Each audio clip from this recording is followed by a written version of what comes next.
Hi guys, ayan, nag-prepare ako. Ito guys, ang prepare ko kay Ate Shasha. Ito guys, pork adobo, yung tira kagabi. Tapos nagluto ako ng bagong kanin para masarap. Ayun na, umuusok pa. Tapos, ito yung almusal niya guys. Kaso hindi siya kumain kasi gusto niya lang yung drink lang.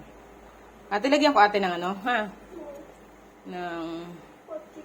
Opo, kasi magpipi sila guys. Dapat marami siyang kain. Diba? Yan na lang natin yung pancake. Sarap yan eh. Ayan. So, yummy ulam. Ayan. Opo. So, ayan. Mamaya. Ayan. Eto guys, since mainit pa siya, tatakpan ko siya. Okay? Ay, may dumi na konti. Ano nangyari dito? Tatakpan ko siya, pero bubuksan ko lang yan guys. Para ino, ayan, may singawan yan. Oh. Para hindi siya mapanis. Pwede ko na siyang takpan. Ayan, kahit mamadali ka. Okay. At of course, water. Ayan, water. Maraming tubig guys. Tubig. Kasi may piso lang tea. Lemon. Ayan.